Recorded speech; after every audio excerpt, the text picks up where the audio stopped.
Okay, this is going to be a digital documentary type, more of a research type, because the way that I'm going to go about it is I'm going to have kind of interviews via Zoom or in person if I can. That would be great. I'm going to be interviewing people of the era that I'm talking about, or even just about party in general and how things have progressed over the times. Well, for me in the 49 years of my life, um, just being, a child that matters to me is all in this book. Because ever since I was born, not only has everything been brand new to me, but it's been brand new to Dad because he comes from a time not only before the internet and cell phones and all that kind of stuff, but he comes from a time before we even had to pay rent and hydro and food. We he remembers never having him to pay for any of that, and it just astonishes him that we have to pay for water. It's supposed to be free. He says, and it's it's we have to look back at where we were um, to find out where it is we need to get to because we're lost right now. We're in the middle of progressing with the wrong direction by following the crowd. By that I mean we're following the colonizers, black and white, applying for education, applying for this and that, and we have to. We're either not worthy enough to get it, or we don't have enough information to get it. I mean, why do we have to qualify to get an education? Like these are the areas that I'm thinking about with regards to looking back and seeing the direction that we are going, because we seem to be consumed in the era of and this thing of not even era, this thing of consumption and profits more than it is value of life and value of environment. And if we add more value to our people, we can do that by adding more value to our environment. And if we do that on a higher level, um, having positive role models that aren't scared to make decisions for the betterment of our people rather than the betterment of our bank account. So for me, this is my story, my words, my memories, my voice, my story. A child that matters. This is the introduction. I'm going to go with the introduction first, and then I'll get to the body of the book, a little bit of it. And it's more of a digital, research on the final product. So here we go, the introduction. My story, a child that matters, Thomas Wallace. I am the first generation that hasn't gone to residential school. I see so much of our pain, sorrow, frustrations, anger, or anything that has had nothing but a negative impact on the lives of the First Nations people. I can relate to the times of the residential schools. Our way of life was family and environment, knowing where we stood within the family structure and how to respect and we belong to the natural environment. Giving thanks to all that nature provided us, our clothing, our diet, our medicine, our classroom, and our university. It was our way of life. We came from such a strong connection, physically, culturally, spiritually, and respectfully as a people, taking only what was needed. During the ban of the potlatches, our children were ripped from their homes, their families, and their communities. We all know the stories of what had happened to the children in those days of residential schools and the potlatch ban. But the effects are still causing today's First Nations people to suffer in so many levels, not knowing how to do the simple things in life that most of us take for granted. Life's simplest things become barriers of not knowing whether or not where they fit, not knowing how to ask for help, And sadly, not even knowing how, sadly, not knowing has also led some of our people away from their true identity of being First Nations and went corporate so far they don't even know where they stand within their own culture, but within the culture of our First Nations people. All of our struggles that we face today would never have been an issue. We wouldn't leave our families with the last resort of being homeless or just suffering enough to get stuck in addiction. I have heard our elders talk of times when their elders never having to resort to things like walkers, scooters, and hearing aids. All of these luxuries have weakened us as we have started to seek validation and where we stand, with no clear understanding of how to stand in our own minds and thoughts. Being so lost that we don't even know it's okay to say, "Can you help me?" or "I don't understand." Being stuck in that dark place and not knowing whether or not you matter. There is a point though. There's a point in your mind where you get to and understand that enough is enough. You start to tell yourself you don't want this anymore. And you know what? I'm right here. I'm living proof. It's possible. We all have it in us. We can make the comeback greater than the setback. I can go on and on about how I trained my mind to do the impossible with belief in myself, how it literally changed my life until I'm blue in the face, and I will. But when I sat back and really thought about what it was, the main reason I started drinking in the first place, now this is where I faced the oldest demon I had with my subconscious mind.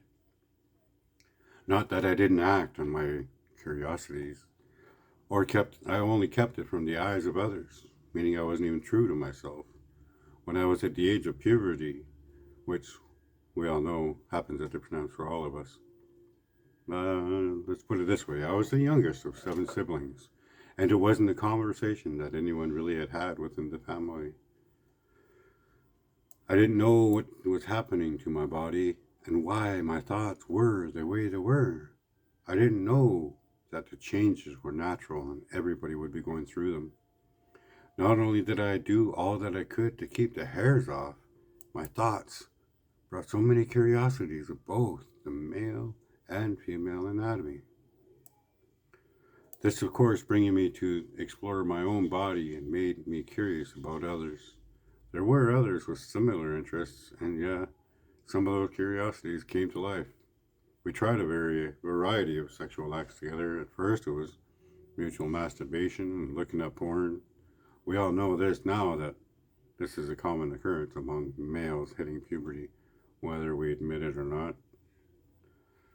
But this led to other acts of bringing out our curiosities, and touching started. Then it led to more. I won't lie, there were a few that were curious, but when explored, they decided they didn't want it anymore. There were a few of us, though, that took the time and found places to indulge in our curiosities. As time progressed, we all went our own different ways, and the sexuality of that time became non existent or dormant at the very least. Not to say that sex was the only part of me that was different and hidden. I also enjoy the feel of women's clothing, mainly underclothes, panties, thongs, and lingerie, under my guy clothes. I tell you this because even though I hid who I was from the public eye, I was still who I was when I reached that coming of age part of my life. Over the years of hiding who I truly am, I didn't allow myself to learn more about it. Now that I am comfortable enough to be open about how I like to dress and admit to myself what my sexuality actually is, I feel such a weight lifted off my shoulders, not allowing the opinions, words, or actions of others to decide, alter, blind my perception or the direction of the life I choose to live.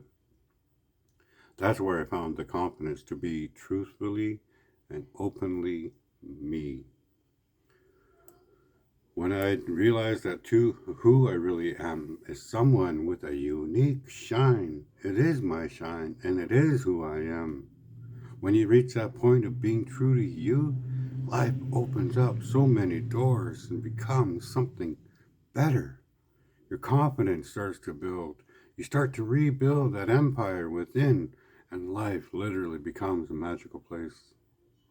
But this small portion of my life has been the start of a man that I am today. Many of the talents and capabilities that came to me naturally, not limited to my physical presence, but to my words, energy, thought process, influence, and leadership skills as well. Many loved ones, family, and friends that have become family taught me life lessons in ways I'm sure they have no idea. In fact, some of the ones that I've mentioned in my story that I've reached out to were surprised that I had even remembered certain moments in our time together from as far back as grade one. My memory is quite vivid in most of my life, but my story is about many of the impacts that has formed me to be fucking unstoppable with a mindset of manifestation, positivity, and creativity. These are the lessons that I have taken into my soul. The first part of my book, it's well, I'll read it and I'll talk about this later. The morning of 4:15 a.m., July 13th, 2022, I woke feeling very grateful for my friend Sam Sam. Sam Sam and I went to high school together and developed a bond of friendship that I have never had the opportunity of ever having before. She was keeping in touch with me and following the Sobriety Walk for Cancer from Port Hardy on social media. She had gotten a hold of all of her family that stayed in the surrounding communities to welcome me off the ferry in Brentwood.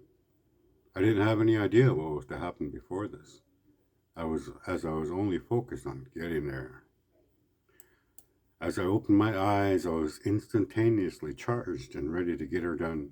It was a day that I would complete the first annual Sobriety Walk for Cancer. Walking from Port Hardy, 500 kilometers to Victoria. Up to this point in the journey, every morning that I had woke, all I had to do was get up, get my things together, and go.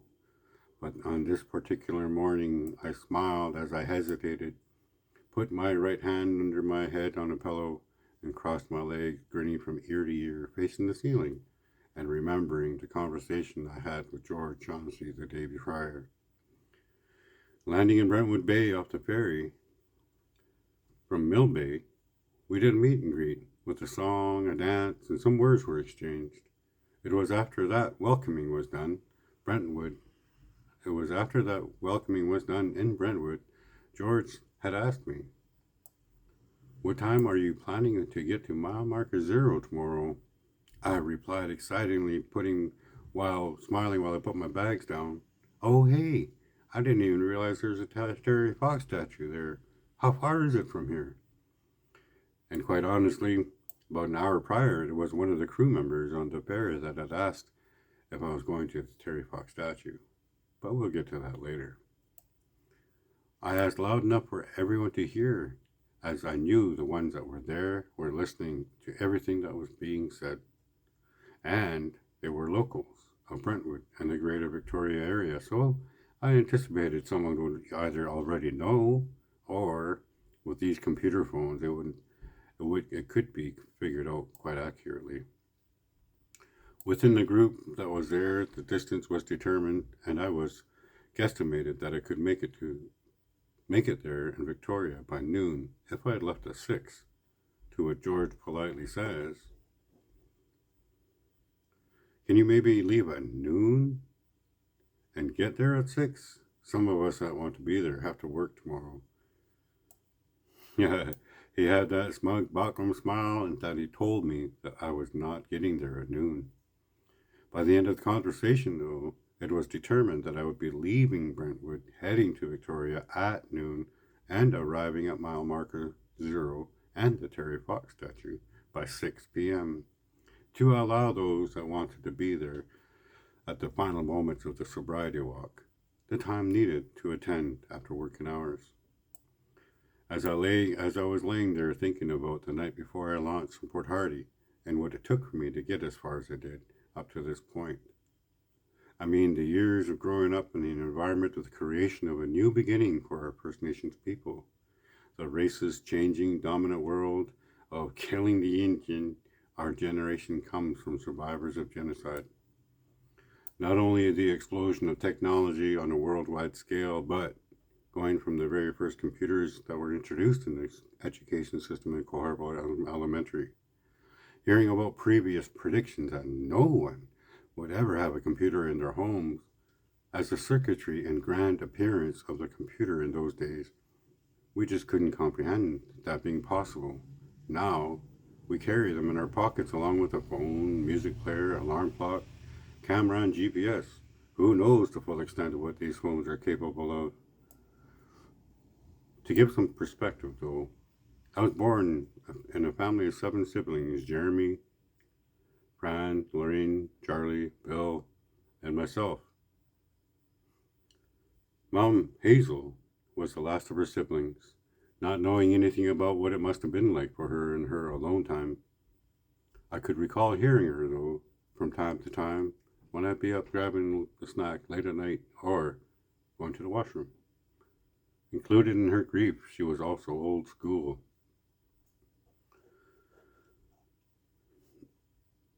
Two of her sisters had passed after having children: Mary, mother to Lorraine, Charlie, and Bill, and Mabel, who was mother to Fran. The sisters had passed, and their children became part of our home, brothers and sisters. The family structure from the parents' perspective in those days as I was growing up, coming out of residential schools and thrown into a society that has not very welcoming of First Nations people, or any other race for that matter. But as best I can explain the way it was, seeing what Mom and Dad created out of those dark times, they created a family and made our house a home. And quite literally, Dad built that house from the ground up. Dad was hired to build that house originally for Uncle Stan, who was supposed to be moving there. But when the house was still being built, he had changed his plans and decided to remain in Vancouver. Because Dad had agreed to build this house pro bono, for the fancy word, the chief, Grandpa Steve declared, Mom's uncle, gave us the option for Dad to take the house as payment, which of course Mom and Dad agreed. I can remember when we first moved in that house, Dad was out of town. Before he left, we did stay in the unfurnished, rat-infested house that was next door to the newer, unfinished house home while he was gone. The newer home wasn't even finished. No running water, no electricity, and an old sheet for a door for the washroom. We literally had to go outside to pee and shit in the bucket. No alarm clocks, no phones, just a simple life, thriving together to ensure that the house was functional. Taking turns to take out the full buckets of shit and carrying full buckets of water for cooking and cleaning. No, not the same buckets. We didn't have the luxuries, and we had nothing to distract us from doing just that. It was home. Mom and Dad had guided so many of us children through the transition to this new becoming for our nation. From having to learn things right down to street addresses, phones, television, transportation and vehicles, paying rent, paying for food, electricity, and everything of our existence was new for all of us. Was it perfect? Hell no. But we were taken care of, and we were safe as they could possibly know, as everything we knew was new to all of us. The very community was new. I can remember a time when there was only 7 houses in Quetzino. No need for speed bumps, the roads weren't even paved. No need for codes on homes, or even codes for building homes. Back in them, I can remember helping Dad, self-taught carpenter that was called on to do the majority of the carpentry and cucino in those early developmental stages. I would be climbing on a ladder to get on the roof of the house that Dad was completing, walking on top of the walls before the roof was installed. No safety harness, no steel-toed boots, no hard hat, not even a high-vis shirt. Just a 12-year-old boy at work with his dad, asking what he needs some nails tacked down. So why not the plywood for the roof? Not all the homes even had foundations. Therefore, many houses were incomplete. But they were homes to all of us growing up. The six siblings, I have so many memories. Jeremy, aka Tuck, he got that nickname from Uncle Raymond, Mom's cousin on the Clare side. There was a ribbon. There was a Robin Hood movie that came out, and the character Friar Tuck had this different haircut, looked like a bad attempt of a mushroom cut. He was also a bit heavy set, as Bro Tuck was. It was suited for the character of the movie, but Bro Tuck had a thing for experimenting with his hair, getting all kinds of different haircuts, especially for tournaments like volleyball, hockey, floor hockey, soccer, you name it. He was not only playing, but he coached everyone and who he played with and upped everybody's capabilities. Tuck loved sports and was a huge fan of hockey. Back in the days of the great one, Wayne Gretzky, number 99, was on the rise from fame in the NHL in the late 80s. Bro Tuck called him a pussy as he couldn't take a hit. Yet on the ice, no one can catch him, or if they could, they couldn't anticipate his next move, and by the time they catch up, he has scored another goal, hence the great one. Tuck, being the oldest of the brothers, always made sure to help me, the baby, navigate through life and do the things I needed to get farther and make myself more capable to do better. Tuck was definitely one to make anyone and everyone laugh or do something extreme. Always made anything possible. I remember when I was about 7 years old, I still rode my bike with training wheels on, and I tell you, they sure served its purpose. They were worn almost down to the white rim they came with. Tuck just pulled into the driveway with Dad's car as I was coming down to the road on my bike. I was tilted to the right as I was always the direction that I found it more comfortable to control the direction of the bike. Tuck was stepping out of the car and he yells to me, "You still have those on your bike? Come here." I pulled the bike into the driveway and he took the bike to the back of the car, grabbed out the tools needed to remove the training wheels. After taking them off, fastening the bike back to be rideable again, I can remember hearing my heart beat. My palms were sweaty. Maybe because it was hot that afternoon, I don't know. I do know that I was nervous, but I trusted Bro Tuck. He was the oldest of the brothers. He tells me to get on and hold on to the bike. You hold on to the steering wheel with both hands and keep pedaling. Look where you're going. Hearing his words, and I did what he had told me to do. As he was running beside me, he says, "I'm going to let go now." As he's running beside me, he says, "I'm going to let go of the steering wheel now, but I still have the seat. Keep going." I was terrified and I kept on doing as he said, but with a little bit of no. I'm gonna let go now. I'm gonna let go of the seat now. No, I'm gonna let go of the seat now. No. It wasn't until about 30 or 40 feet and with a wobbly bike that I'd realized he had already let go. But I did it. To this day, I can hear his laugh when he saw what he had did. He gave me the confidence, and in his way, he taught me how to ride a bike without training wheels. Brotuck made me feel I can do anything and always brought me to my A game. But as mentioned before, everything that we were, everywhere we lived, and even going to school, the seven of us were the first generations that actually attended public school. The school system was not very welcoming to us, even though I was the seventh one. School made us tough, thick-skinned badasses that can take a ass kicking with smiles on our faces. When I was growing up, I attended Cole Harbor Elementary School. Down at the hall at the first floor on the playground side. I was in the grade 1, 2, 3 class. My teacher, Mrs. Watts, no, not kidding, we actually used to poke fun at her name in Kwakwala, our traditional language. Watsy means dog. She was a very good sport about it, though, just played along and chuckled. We were asked to draw a picture of the playground, and probably, as we all have done, a picture had a blue stripe across the top of the page for the sky, and the ground was on the bottom. Her lesson to me on this day, okay, come with me, as she grabbed my hand and led me to the window. Look at the park, and now look at the sky. As she was watching me, after giving me a moment, she points to my picture and says, "Do you see the difference?" When you don't see the picture clearly, take a step back and change your perception. Things will come more clear, and you will see the whole picture.